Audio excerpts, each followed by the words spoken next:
L'ancienne commissaire européenne Margrethe Vestager met en garde contre les conséquences d'une éventuelle intervention américaine au Groenland.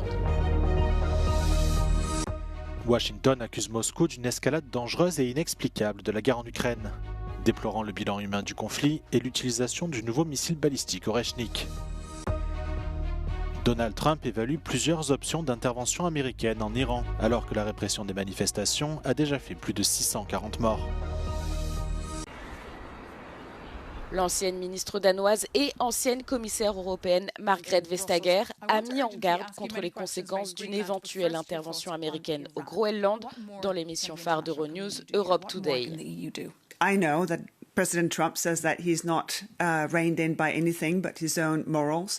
But even for that, to do that for one NATO country to attack another NATO country for territory, that would be, I think, the most existential threat to NATO. Margrethe Vestager a déclaré que les traités existants entre les États-Unis et le Danemark permettent une coopération accrue sur le terrain sans transfert du Groenland. Elle a également souligné que Copenhague s'est engagée de longue date en faveur de l'OTAN et de la sécurité mondiale. When you look at the asks of security and cooperation on minerals, there is, I think, a very open approach from the Greenlandic government and population, and of course also from a Danish side. And there's been a long-standing cooperation. The treaty with the US goes back to 1951 as when it comes to security. Donald Trump affirme que ce territoire stratégiquement situé est crucial pour la sécurité nationale des États-Unis, en contrepoint à la présence russe et chinoise dans l'Arctique. Le Danemark et le Groenland ont fermement rejeté ces affirmations et réitéré que le territoire n'était pas à vendre.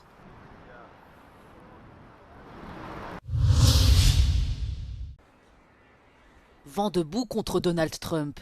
L'OTAN et le Groenland ont annoncé ce lundi vouloir travailler au renforcement de la défense de cet immense territoire autonome danois dans l'espoir de faire reculer le président américain qui veut s'en emparer à tout prix.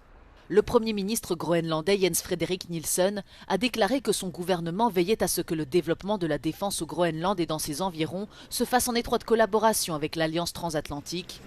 Des diplomates de l'OTAN affirment même que plusieurs membres de l'Alliance envisagent le lancement d'une nouvelle mission militaire dans la région. Taking control of Greenland militarily would be very easy for the United States.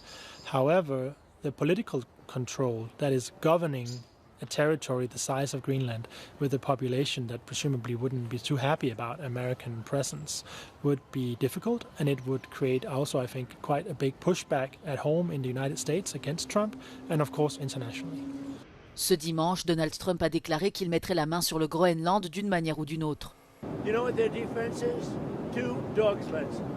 In the meantime, you have Russian destroyers and submarines and China destroyers and submarines all over the place. We're not going to let that happen. In the meantime, are you going to... And if it affects NATO, then it affects NATO. But, you know, they need us much more than we need them. I will tell you that right now. Well, in case of a US military invasion of Greenland, which I think is unlikely still, in that scenario, though, the NATO alliance would, in reality, de facto cease to exist. If you have one member attacking another member, there is no alliance. L'Union européenne est prête à soutenir le Groenland sous réserve d'une demande officielle du Danemark, a déclaré Andrius Kubilius, commissaire européen chargé de la défense et de l'espace. Mais selon lui, une prise de contrôle militaire du Groenland par les États-Unis risquerait d'entraîner la dissolution de l'OTAN tel que nous le connaissons.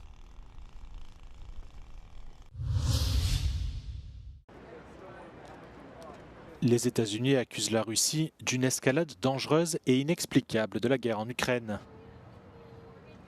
L'ambassadrice adjointe des États-Unis, Tammy Bruce, a déploré lundi le nombre stupéfiant de victimes dans le conflit. Elle a également dénoncé la récente frappe menée par la Russie à proximité des frontières de l'OTAN, à l'aide de son nouveau missile balistique Oreshnik.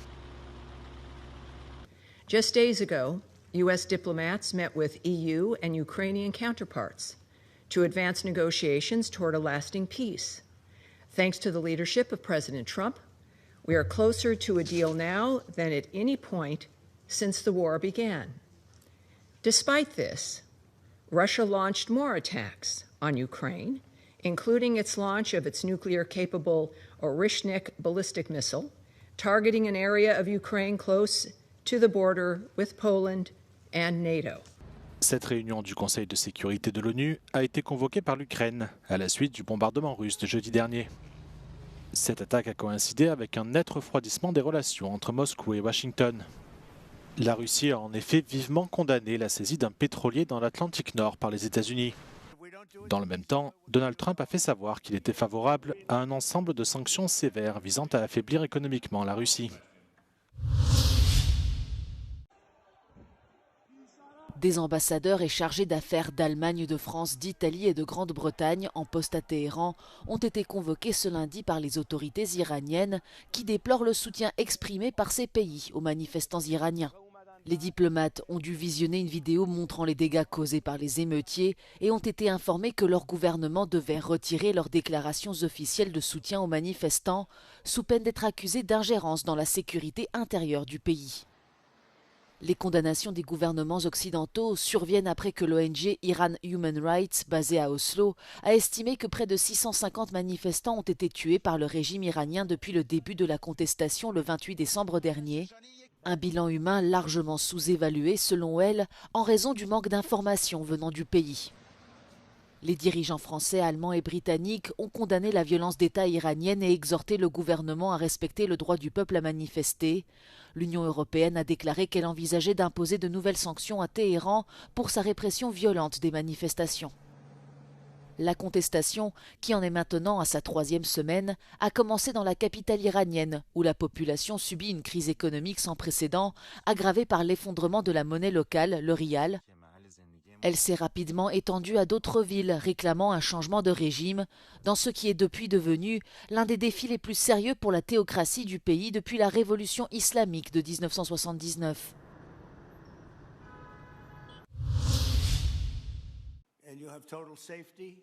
Le président américain Donald Trump dit étudier plusieurs options fortes contre le gouvernement iranien, alors que la répression violente des manifestations a déjà fait plus de 640 morts.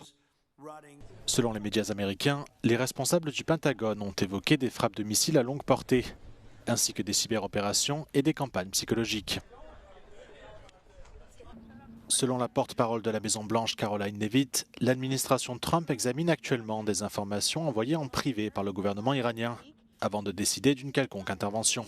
Well, I think one thing President Trump is very good at is always keeping all of his options on the table, and airstrikes would be one of the many options that are on the table for the commander-in-chief.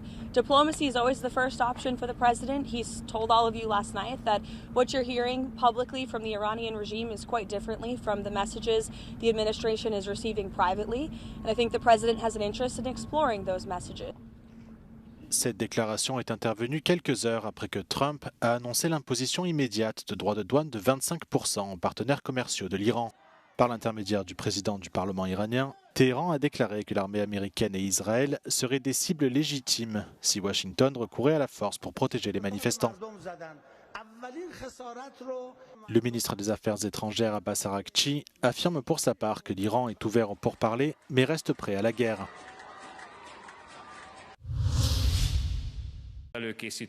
Budapest commente l'octroi de l'asile à l'ancien ministre polonais de la Justice, Zbigniew Ziobro. Comme l'a déclaré lundi l'avocat du politicien, celui-ci s'est vu accorder l'asile en Hongrie en raison de violations des droits et libertés garantis par le droit international sur le territoire polonais. Sokan politikai üldöztetésnek vannak kitéve, és természetesen itt Magyarországon, hogyha valaki politikai üldöztetés miatt kér menedékjogot, azt alaposan megfontoljuk, és a fennálló magyar és Európai Uniós szabályokkal összhangban bíráljuk el az ilyen kérelmeket. Valóban kaptunk ilyen kérelmeket Lengyelországból, ezek közül többet is elfogadtunk, több menedék jogot, illetve menekült státuszt adtunk ki. Lengyel országban politikai üldöztetést szenvedő személyek számára. En novembre dernier, l'immunité de Zbigniew Ziobro a été levée pour permettre son arrestation provisoire. L'accusation la plus grave à son égard est qu'il aurait été à la tête d'un groupe criminel organisé. Zbigniew Ziobro podejrzany jest o popełnienie 26 przestępstw. Założył i kierował grupą przestępczą.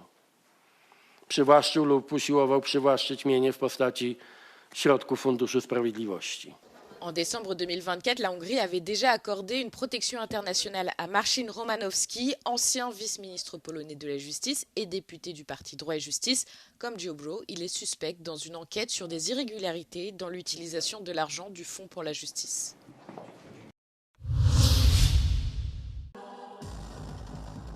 Allier musique électronique et religion catholique, c'est le pari de Padre Guilherme, prêtre et DJ portugais de 52 ans. Connu pour alterner sermons à l'autel et playlists pointues derrière les platines, il était au Liban ce dimanche pour célébrer la messe à l'université Saint-Esprit de Kaslik, puis un set le soir même à l'AHM Club de Beyrouth. La performance, très attendue par beaucoup de jeunes fans, était accompagnée d'un spectacle lumineux, rempli de symboles religieux comme une colombe blanche volant à travers l'écran, symbolisant le Saint-Esprit et la paix. Principal objectif, faire du dance floor beyroutin un lieu de paix et ouvert à tous. The religion and the music always were connected, even before Christ. On the Old Testament, it's the psalm asks us to praise the Lord with all instruments.